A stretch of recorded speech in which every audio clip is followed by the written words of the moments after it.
कई बार ऐसा होता है कि हम घंटों पढ़ाई करते हैं, पन्ने के पन्ने रखते हैं, लेकिन जब पेपर सामने आता है तो दिमाग बिल्कुल खाली हो जाता है।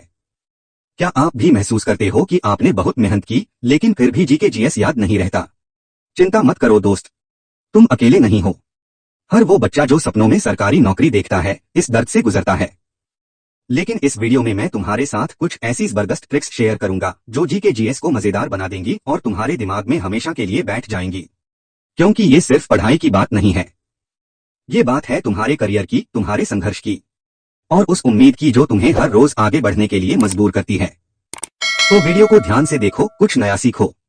और अगर तुम भी अपने सपनों को सच करना चाहते हो तो इस वीडियो को लाइक जरूर करना, अपने दोस्तों के साथ शेयर करना और ऐसे ही मोटिवेशन और स्ट्रैटेजी के लिए तैयारी अड्डा को सब्सक्राइब करना मत भूलना। चलिए अब शुरू करते हैं जीके याद करने की सबसे असरदार ट्रिक्स के साथ। जीके जीएस याद करने की ट्रिक्स।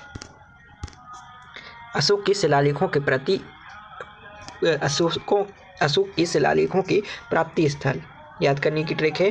श्याम को जो सोए गधा, शाम को जो सोए गधा। शा से सहबाजगढ़ी, माँ से मनसेरा, को यानी कालसी, जो यानी जोगड़, सो यानी सोपरा, ए का मतलब है एक गुड़ी, गा का मतलब है गिरनार और धो का मतलब है धौली। अशोक के 14 शिलालेख निम्न 8 स्थानों से प्राप्त हुए हैं। सहबाजगढ़ी, मानसेहरा, गिरनार, धौली, कालसी, जौगड़, सोपरा, एगुड़ी। वर्तमान में सहबाजगढ़ी तथा मानसेहरा पाकिस्तान में है तथा खरोष्टी लिपि में है तथा शेष सभी शिलालेख भारत में है तथा ब्राह्मी लिपि में है। अगली ट्रिक है मौर्य वंश के बाद की राजवंश। मौर्य वंश के बाद राजवंश कौन याद करने की ट्रिक है। पशुवक शिश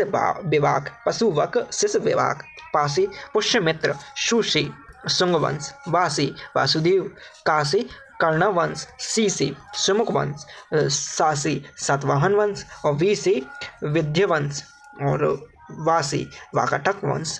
मौर्य वंश के बाद की राजवंश याद करने की ट्रिक है पशुवक शिश विवाक। मौर्य सम्राट बृहद्रथ की हत्या करके पुष्यमित्र शुंग ने 185 ईस्वी पूर्व में शुंग वंश की स्थापना की थी। शुंग वंश के शासक देवहूति की हत्या करके वासुदेव 73 ईस्वी पूर्व में कर्णावंश की स्थापना की। कर्णावंश के अंतिम शासक सो शर्मा की हत्या करके सिमुक ने 28 ईस्वी पूर्व में सातवाहन वंश की स्थापना की और वाकाटक वंश का स्थापक विंध्यशक्ति था। अगली ट्रिक है मौर्योत्तर काल में विदेशी आक्रमणकारी याद करने की ट्रिक है। यशपक, या से यमन, सा से शक, पा से पल्लव और कु से का से कुषाण। यशपक।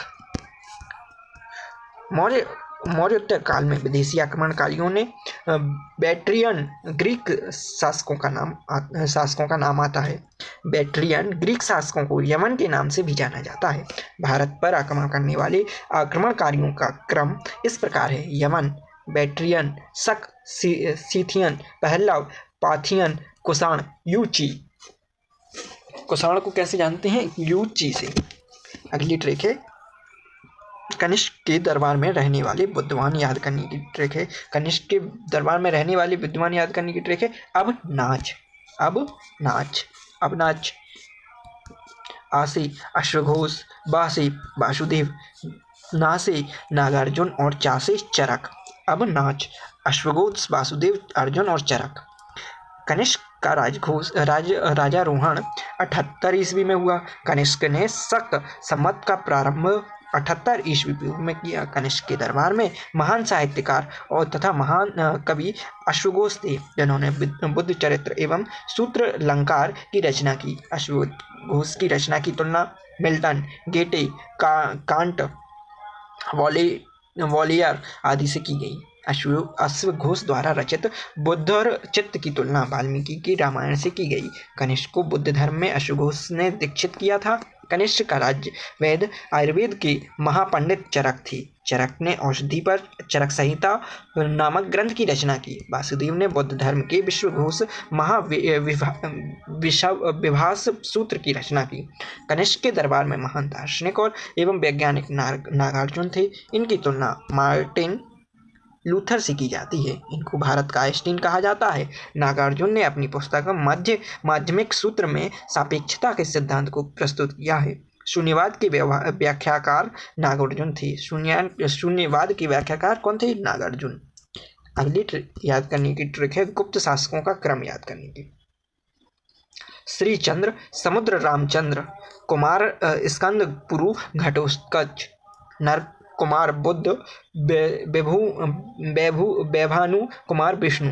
श्री यानी श्रीगुप्त, चंद्र यानी चंद्रगुप्त प्रथम, समुद्र समुद्रगुप्त, राम से रामगुप्त, चंद्र से चंद्रगुप्त द्वितीय, कुमार कुमारगुप्त प्रथम, स्कंदगुप्त, पुरुगुप्त, घटोत्कच, नर से नरसिंहगुप्त, कुमार से कुमारगुप्त, बुद्ध से बुद्धगुप्त, वै से वैन्यगुप्त, भानु से भानुगुप्त और कुमार से कुमारगुप्त तृतीय, विष्णु से विष्णुगुप्त।